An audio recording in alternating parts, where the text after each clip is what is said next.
우리를 용서하셨네.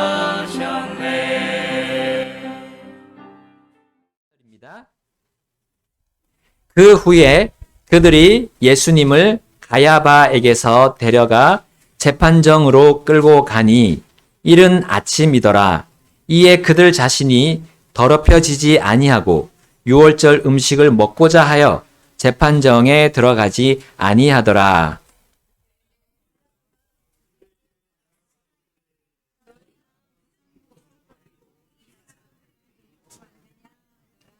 그들이 그에게 응답하여 이르되 만일 그가 범죄자가 아니었다면 우리가 당신께 그를 넘기지 아니하였으리이다 하더라.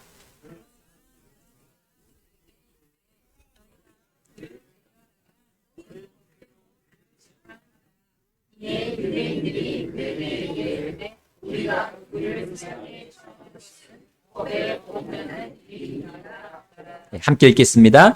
이것은 예수님께서 자신이 어떠한 죽음으로 죽을 것인지 가리켜 알려주신 그 말씀이 성취되고자 함이더라. 아멘. 오늘 오전 말씀 제목은 왕께서 범법자들 중에 하나로 계수되시다. 왕께서 범법자들 중에 하나로 계수되시다라는 제목입니다.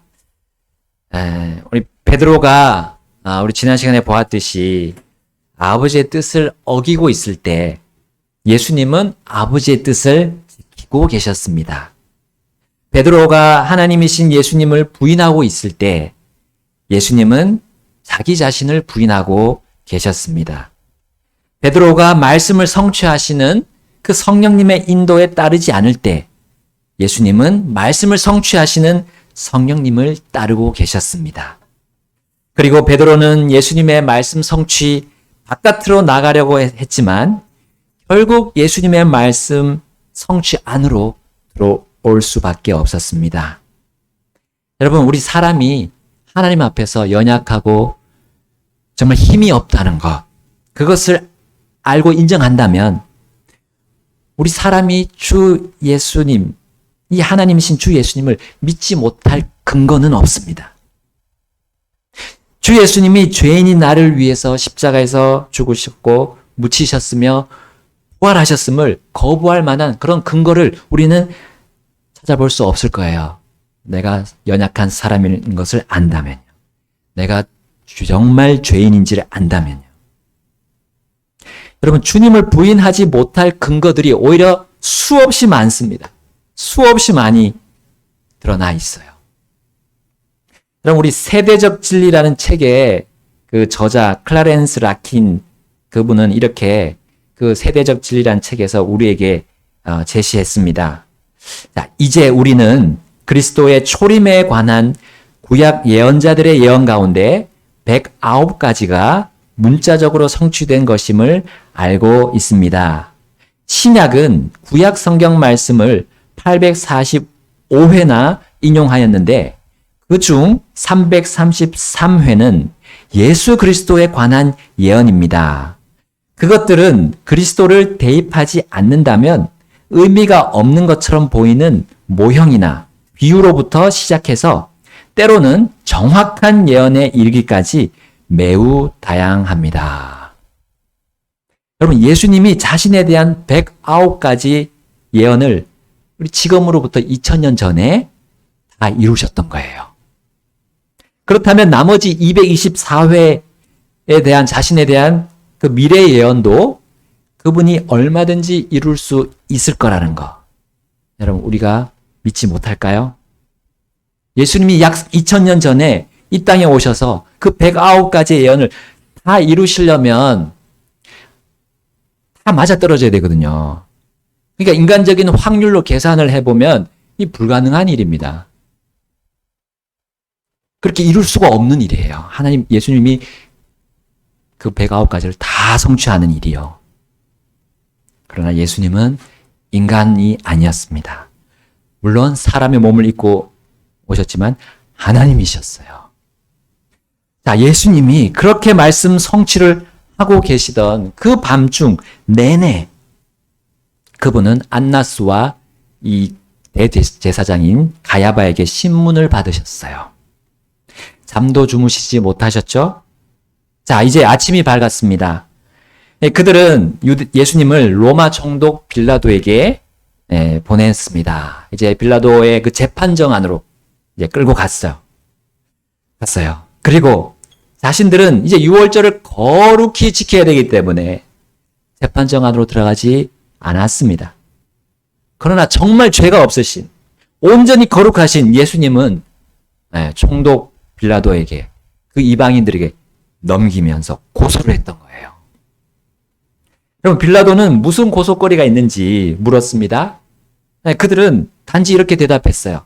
우리 오늘 30절 중반절에 보시면, 30절 중반쯤에 보시면, 만일 그가 범죄자가 아니었다면 우리가 당신께 그를 넘기지 아니하였으리다. 이게 이유예요. 이게 고소거리예요. 그럼 유대 종교 지도자들은 이것이 바로 예수님에 대한 고소였다고 그 재판관인 총독 빌라도에게 말했어요. 자, 그들은 밤중 내내 예수님을 신문한 결과 범죄한 증거를 찾을 수 없었어요. 이거는 잠재적 범죄자로 낙인 찍은 거예요. 여러분, 이런 터무니없는 고소가 또 있을까요? 그래서 빌라도 이렇게 말합니다. 31절에 너희가 그를 데려다가 너희 법대로 그를 재판하라 했어요. 자, 빌라도는 말도 안 되는 고소에 이렇게 응답한 겁니다. 이런 엉터리 고소로 자신이 재판할 이유가 없다라는 말이죠. 유대인들이 이제 로마의 지배 아래에서 있었지만 그들은 늘 반항하고 로마의 어떻게 하면 로마의 그 법을 벗어나려고 편법으로 해왔는지 이 빌라도가 잘 알고 있었어요. 그런데 웬일로 그들이 로마의 법에 따라서 이제 재판을 받겠다는 거 아닙니까? 그런데 동족, 이 유대인, 자신들의 동족인 유대인을 재판받게 하려고 했던 거예요. 여러분, 이것을 이 로마 총독 빌라도가 그들이 왜 이렇게 하는지 그 이유를 몰랐을까요? 모를 리 없었습니다. 유대인들이 자신들의 유익과 권력을 유지하려고 했음을 이 빌라도도 분명히 파악할 수 있었을 것입니다. 그러므로 너희 법대로 재판하라 라는 그 말에 이러한 속뜻이 담겨 있었을 것입니다. 야, 너희가 언제 로마 따랐냐? 언제 로마법을 따랐냐, 너희가? 근데 정말 따르려고 하느냐? 우리는 너희의 속셈을 다 알고 있다. 너희가 하던 대로 해라 라는 그 의미가 여기에 담겨 있지 않겠습니까? 자, 이 말에 유대 종교 지도자들이 뭐라고 답합니까? 자, 31절 맨 뒷부분에 나옵니다. 우리가 누구를 사형에 처하는 것은 법에 어긋나는 일이니이다. 유대인 법안에 여러분 사형이 없었습니까? 여러분, 구약 성경 그 모세 율법에 사형이 나오지 않습니까? 나오지요? 여러분, 하나님께서는 구약에서 심지어 돌로 쳐서 사형을 집행하라라고 말씀하셨어요. 몰렉이란 그 신이 있었습니다. 그 몰렉에게 자기의 자녀들을 주는 자를 돌로 쳐서 사형을 시켜라 하셨어요. 또 부리는 영, 그 마귀의 영을 지녔거나 마술사인 남자와 여자를 또 돌로 쳐서 사형을 집행해라 하셨어요. 또 사람을 죽이는 자는 돌로 쳐서 죽여라, 사형시켜라 하셨고요. 주의 이름을 모독하는 자, 그도 사형을 집행해라 하셨고요. 부모를 치는 자, 아버지와 어머니를 저주하는 자, 돌로 쳐서 죽이라 하셨어요. 또 안식일을 더럽히는 자, 안식일에 일을 해서 그날을 더럽히는 자를 죽이라 하셨어요. 여러분, 유대 종교 지도자들은 자신들의 법으로 사형에 처할 수 있었습니다. 그러나 그들이 예수님을 밤새 신문한 결과, 그리고 그동안 예수님의 언행을 쭉 살펴본 결과, 그리고 자신들의 증인들을 내세워서 증거들을 말하게 한 그 결과, 예수님의 죄목을 찾을 수 없었던 겁니다. 그것이 본문에 잘 나와 있습니다. 오늘 18장 19절부터 21절 말씀 한번 보겠습니다. 19절 말씀 제가 먼저 읽겠습니다. 그때에 대제사장이 예수님께 그분의 제자들에 대하여 또 그분의 교리에 대하여 묻더라. 예수님께서 그에게 응답하시되 나는 세상에 드러내놓고 말하였노라. 나는 유대인들이 늘 모이는 회당과 성전에서 항상 가르쳤고 아무것도 은밀히 말하지 아니하였노라. 우리 함께 21절 읽겠습니다. 내가 어찌하여 나에게 묻느냐? 내가 그들에게 무슨 말을 했었는지 내 말을 들은 자들에게 물어보라. 보라, 그들이 내가 한 말을 아느니라 하시더라. 아멘. 여러분, 여기 다른 복음서에 보면 그래서 그들이 예수님의 하신 말씀 들은 사람들을 증거자로 내세웠어요. 증인으로 내세웠는데 그들의 말이 다 다른 거예요. 일치하지 않았습니다. 여러분, 이 유대 종교 지도자들은 이제 자신들의 손으로 안 되니까 어떻게 합니까? 그 당시 로마 제국의 그 권력을 이용하려 했던 거예요. 자, 그러면서 빌라도에게 하는 변명이 바로 이 말이었던 겁니다. 우리가 누구를 사형에 처하는 것은 법에 어긋납니다. 사실 이것은 예수가 범죄자인 증거를 찾을 수 없다는 그 뜻이 내포되어 있는 겁니다. 모세 율법을 잘 아는 사람이라면, 잘 아는 그 유대인이라면 예수님은 혐의가 없다라는 것을 이미 유대 재판정 안에서 이미 끝난 일이에요. 그것을 알 수 있었던 겁니다. 그러나 그들은 이제 플랜 B를 가동시킨 겁니다. 그것은 일단 예수님을 아무 증거도 없이 범죄자로 낙인 찍은 뒤에 로마 재판정에 보내서 이제 선동하려는 계획이었던 거예요. 자, 어떻게 이 유대인들이 그분을 낙인 찍었습니까? 우리 22절, 23절에 나옵니다. 22절 보겠습니다. 그분께서 이렇게 말씀하시니 곁에 서 있던 관원들 중에 하나가 자기 손바닥으로 예수님을 치며 이르되 내가 대제사장에게 이같이 대답하느냐 하더라. 예수님께서 그에게 응답하시되 만일 내가 악한 것을 말하였다면 그 악한 것에 대하여 증언하라. 그러나 만일 잘 말하였다면 어찌하여 내가 나를 치느냐 하시더라. 여러분, 유대인들의 그 밤샘 신문 자체가 정당했습니까? 아니었죠. 불법이었습니다. 범법이었어요. 예수님은 결코 불법이나 범법을 저지른 적이 없으셨어요. 오히려 그들이 예수님을 신문한 그것이 불법이고 범법이었어요. 예수님은 범죄자가 아니었습니다. 오히려 유대 재판관이 범법자였고 그들이 범죄자들이었던 겁니다. 그분이 범죄를 저질렀다는 아무런 증거도 없이 또한 아무런 혐의도 없이 예수님을 손바닥으로 친 거죠. 이것이 바로 그분을 범죄자로 낙인 찍는 거였어요. 아무리 범죄한 사람이, 여러분, 범죄한 사람이라 할지라도 이 판결이 끝나기 전까지는 이 때리는 태형을 집행할 수 없습니다. 그러나 그들은 예수님이 하신 말씀인 나에 대해 너희들이 다 알고 있으면서 왜 나에게 그것을 묻느냐? 그 한마디로 유대 재판정은 그 한마디로 그분을 유죄 판결 내린 거예요. 물론 유대 관원이 그분을 손을 쳤지만, 관원 한 사람이 쳤지만 그것은 바리새인, 사두개인, 서기관, 율법사, 수제사장, 나아가서 그 해 대제사장인 가야바도 그분을 범죄자로 판결한 거나 다름없었어요. 예수님을 거부한 유대인들은 어쩔 수 없이 자신들이 그동안 통치권을 거부한 로마에 가가지고 로마를 이용하려 든 겁니다. 자, 유대인 사회에는 두 세력이 있었어요. 두 세력이 대항하고 있었습니다. 바리새인과 사두개인입니다. 바리새인은 정통파 유대인이라고 볼 수가 있어요. 사두개인은 자유파 유대인이라고 볼 수 있습니다. 바리새인은 구약 성경의 모세 그 율법을 지키는 자들이었어요. 그리고 조상들의 그런 생활 방식들을 따르는 자들이었습니다. 그러나 그렇게 자부한 사람들이에요. 예, 율법을 지킨다고 자부했고요. 잘 따르고 있다고 생각하는 사람들.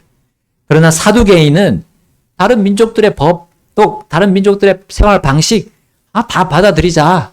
그런 주장을 했던 자유주의 사람들이었습니다. 자, 바리새인은 로마에 대해서 어떻게 했어요? 반대했죠. 어떻게 하면 부흥을 할까? 부흥의 운동을 또 벌일까? 했습니다. 근데 사두개인은 로마와 아주 친밀했습니다.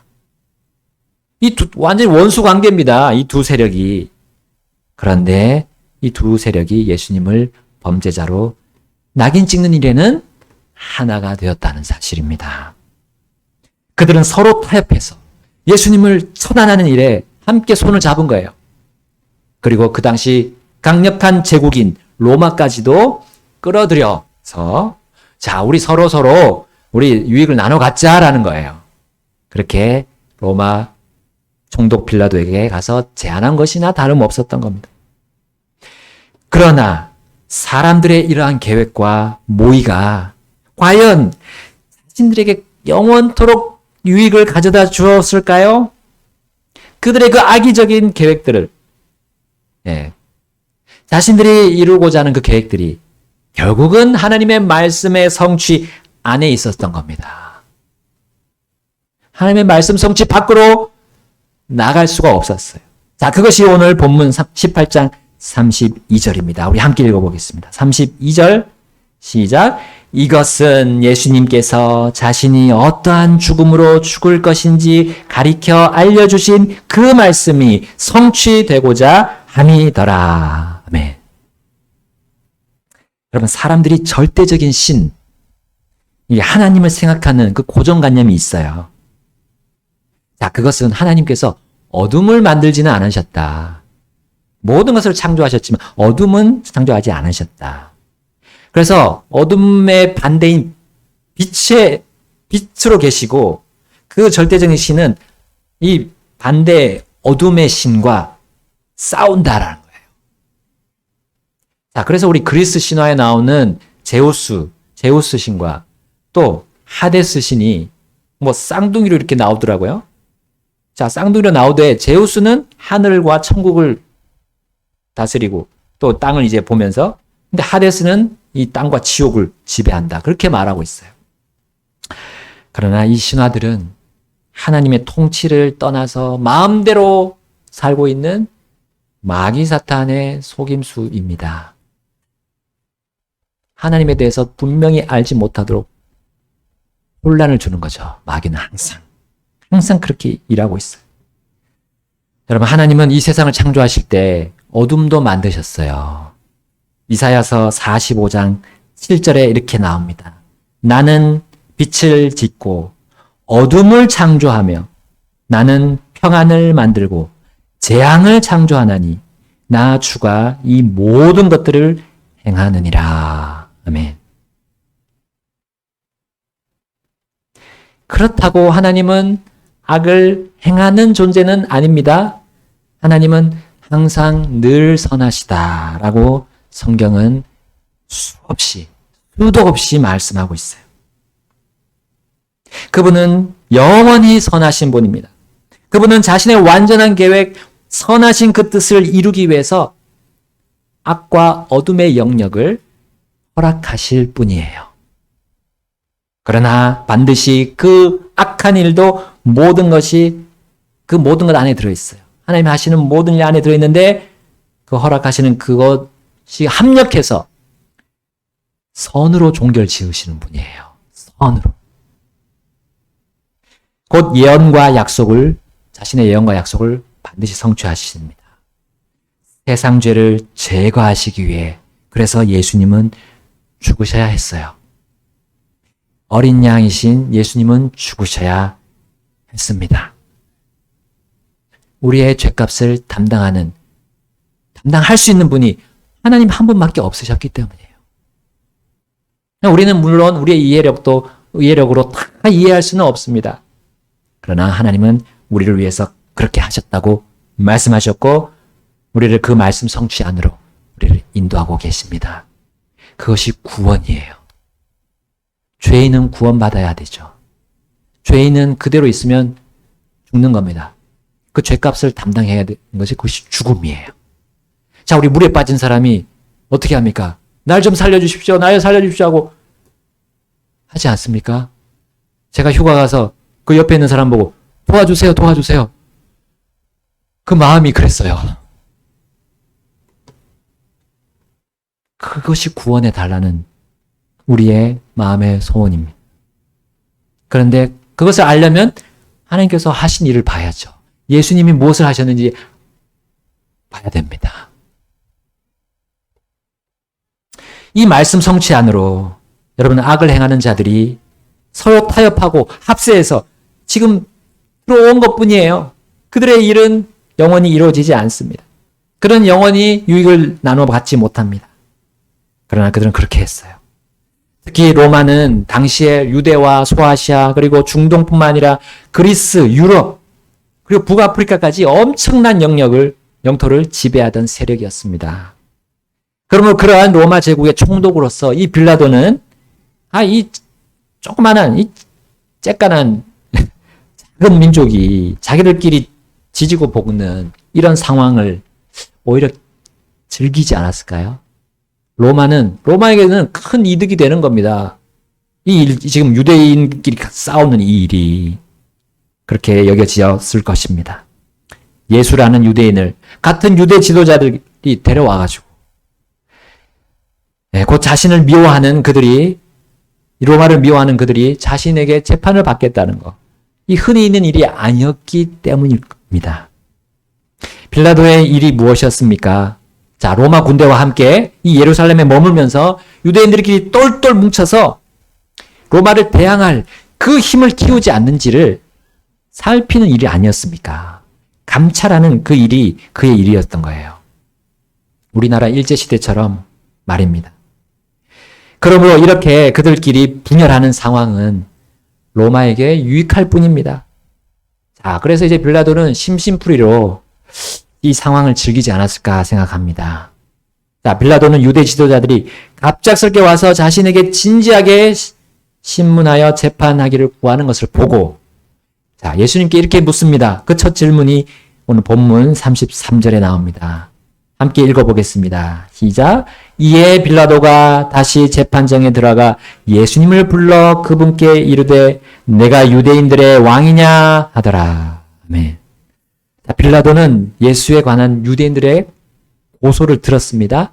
다른 복음서에는 안 나오고 오직 누가복음에 나오는 부분이 있는데 누가복음 23장 2절에 보면 그리고 그들이 그분을 고소하기 시작하며 이르되 이 자가 이 민족을 그릇된 길로 빠뜨리고 카이사르에게 공세내는 것을 금하며 스스로 그리스도 곧 왕이라 말하는 것을 우리가 보았나이다 하더라.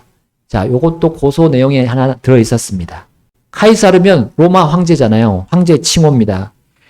공세내는 걸 금했다고 말하는 거예요. 이 거짓 증언이죠. 예수님이 그렇게 말씀하신 적이 없으셨죠?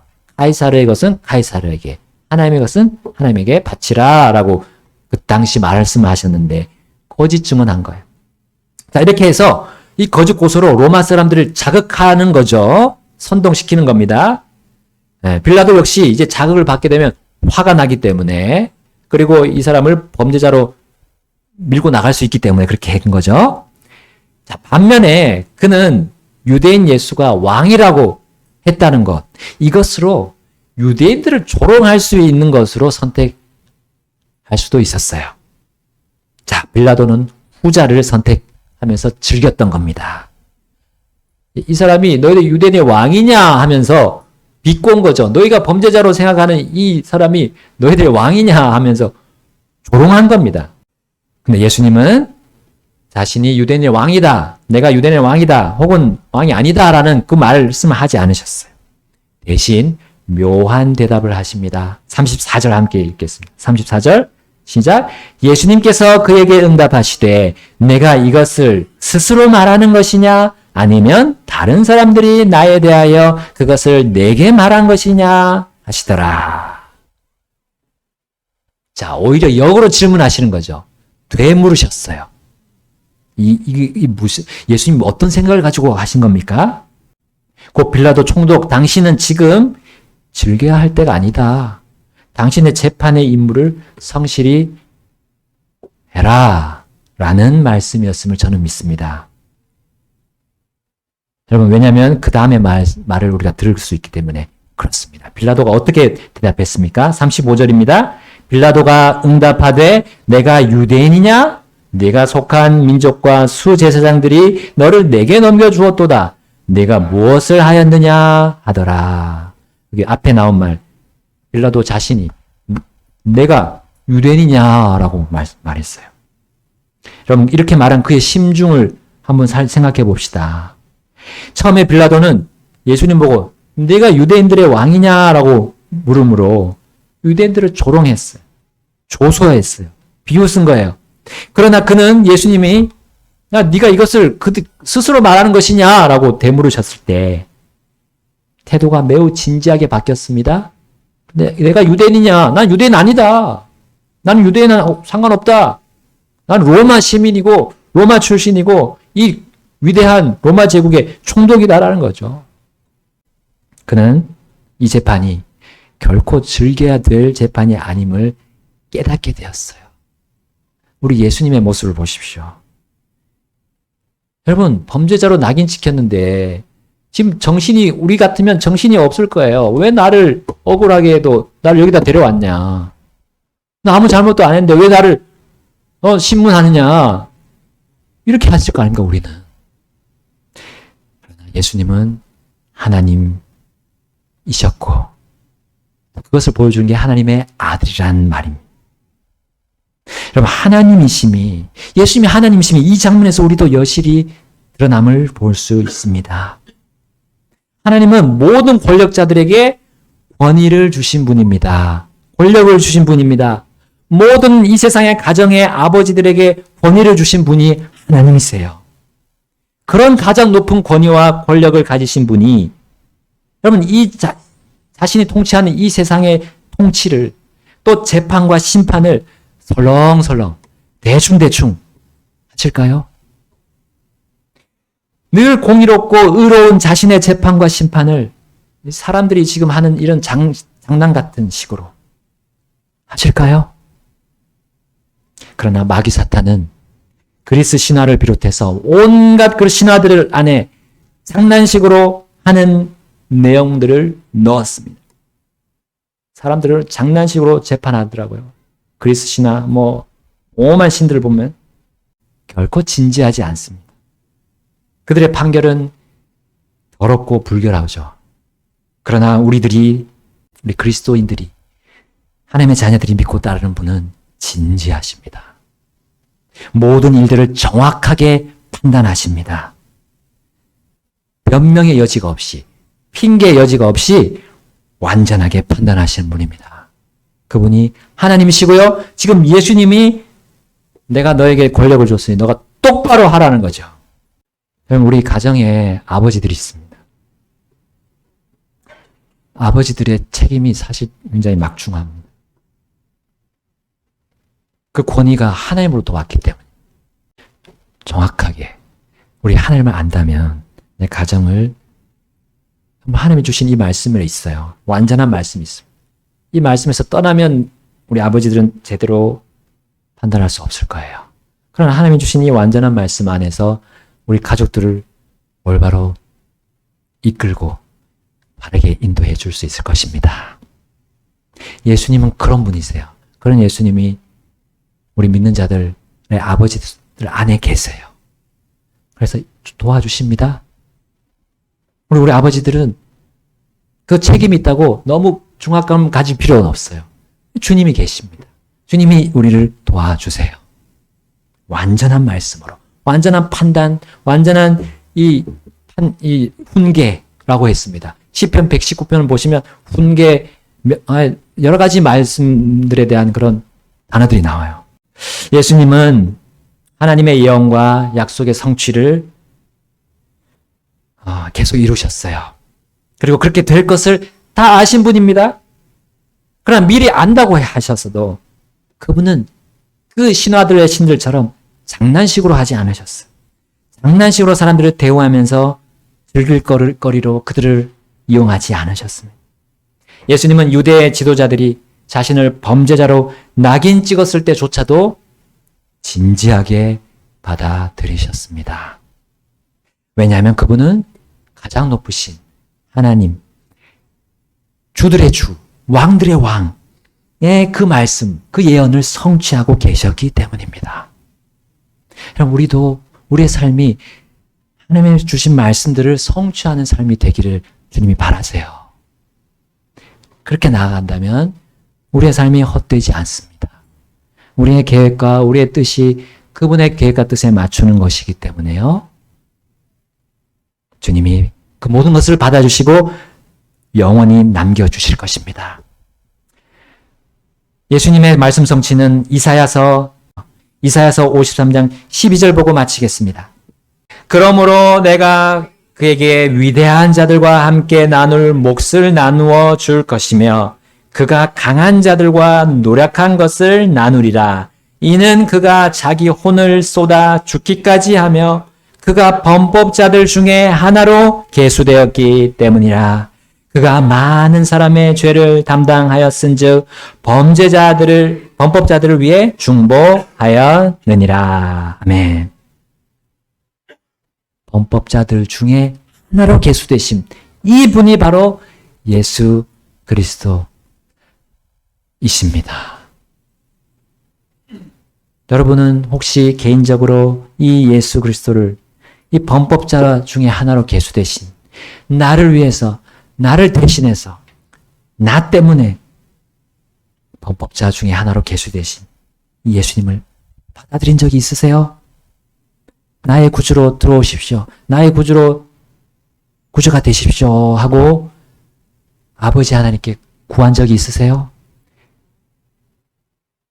여러분, 죄인들의 기도는 주님이 들어주지 않으십니다. 딱 한 가지 기도는 들어주시는 거. 나는 죄인입니다. 나를 위해서 범법자가 되신 우리 주 예수님을 내가 구주로 믿기를 원합니다. 나의 죄의 값을 다 담당하신 그분을 그 십자가에서 모든 피를 흘리시고 죽으신 예수님을 내 구주로 받아들이기를 원합니다라고 아버지께 기도한 적이 있어요? 하나님께? 날짜는 중요하지 않습니다. 날짜는 중요하지 않습니다. 그런 경험이 있으신가라는 겁니다. 그때 예수님이 들어오셔서 그 기도에 응답하시고 그 죄인의 기도에 응답하시고 구주가 되어 주시거든요. 자, 그 일이 있으셨다면 이제 우리는 누구와 함께 삽니까? 우리 주 예수님과 함께 살아가는 겁니다. 주님의 말씀 성취에 그분과 함께 하는 겁니다. 우리의 삶의 걸음이 이제는 헛되지 않습니다. 다른 길로 가는 것이 아닙니다. 하나님과 함께 걷기 때문입니다. 하나님과 함께 걷는 삶이 그때부터 시작하는 겁니다. 이 시간은 우리 주님 앞에 나가셔서 여러분 각자 기도하시겠습니다. 각자 기도하십시오. 주 예수님이 나의 진정한 구주이신가? 그렇지 않다면 예수님을 믿는다는 기도를 들으십시오. 그 기도를 반드시 응답해 주십니다. 같이 기도하시겠습니다. 상처 속에